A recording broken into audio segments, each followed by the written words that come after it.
வணக்கங்க. ஒரு வீடியோங்க. அதை நம்ம குடியிருக்கிற வீடுன்னா அது நமக்கு சொந்த வீடாக இருக்கணுங்க, இல்லை வாடகை வீடாக இருக்கணுங்க. வாடகை வீடாக இருந்தாலும் பரவாயில்ல, வாடகை கொடுத்துட்டு வாடகை வீட்டில் இருக்கிறோம் இல்லைங்களா. சொந்த வீடு இருந்தால் சொந்த வீட்டில் இருக்கிறோம். ஒரு அங்கலம் கூடங்க, ஒரு அங்கலம் கூட இன்னொருத்தனுடைய மண்ணில் நாம் இருக்கக்கூடாதுங்க. தப்புங்க. நம்மளை கடவுள் பல விதத்தில் உட்கார வச்சுருவார். ஒரு அங்கலம் கூட இன்னொருக்கு சொந்தமானவனுடைய இடத்துல நாம் கால் வச்சிடக்கூடாது. நகராட்சி ரோட்டில் நம்ம நடக்கலாம், ஏன்னு கேட்டால் நம்ம வரி கட்டுறோம். நகராட்சியில் வர தண்ணி பிடிக்கிறோம், அதுக்கும் வரி கட்டுறோம்.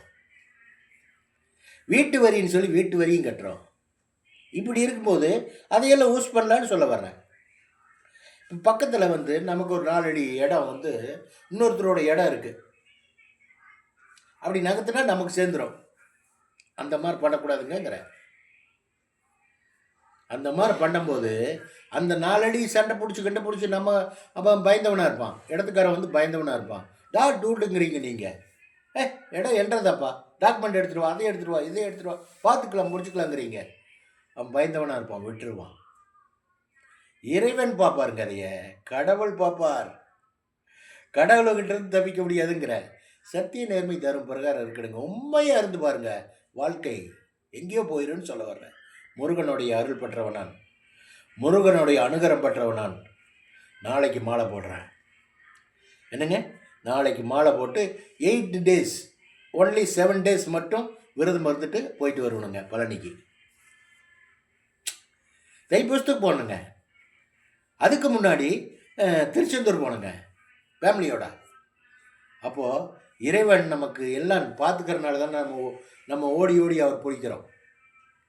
என்ன காரணம் தெரியுங்களா? சத்திய நேர்மை தரும் பிரகாரம் இருப்பணுங்கன்னு சொல்ல வரேன்.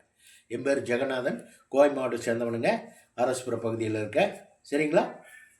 பாருங்கள், உண்மையாக இருக்கணும்னு சொல்ல வர்றேன். பொய் ஏக்காரத்தை கொண்டு பொய்யெல்லாம் பேசவே கூடாதுங்க, அவசியம் இல்லை. நமக்கு ஒரு தப்பு, இப்போ வேலைக்கு போகிற இடத்துல ஒரு தப்பு நடந்து போச்சுங்க. ஒரு வேலை செய்யும்போது ஒரு தவறாக ஒரு வேலை பண்ணி போட்டிங்க, அது கொஞ்சம் டேமேஜ் ஆகி போச்சுன்னு வைங்களேன். முதலாளி வர்றாரு அங்கேருந்து, என்னப்பா யார் பண்ணது இது இப்படி அப்படின்னா, தெரியலைங்க சார், அவன் இவன் பண்ணங்கிற மாதிரி இருக்கவே கூடாது. நான் தான் பண்ணேன்னு ஒத்துக்கணும். பிரச்சனை சால்வ் ஆயிடுச்சுன்னு அதுக்கு உண்டானது அவர் என்னமோ சொல்கிறாரு. சம்பளத்தில் பிடிப்பேன் பாரு, இல்லை எதோ பண்ணுறேன் பாரு, அவ்வளோதானே, முடிஞ்சதில்ல பிரச்சனை. பிடிக்க மாட்டார். அப்படி ஒரு மிரட்டுவார் முதலாளி. அவர் மனிதாபிமான உள்ள ஆளவா. அதனால நான் என்ன சொல்ல வரேன்னா, தப்பு ஒத்துக்கணும்னு சொல்ல வர்றேன். எந்த தப்பாக இருந்தாலும் ஒத்துக்கணுங்கிறேன். சரிங்களா? வச்சுட்டுங்களா? பாய்.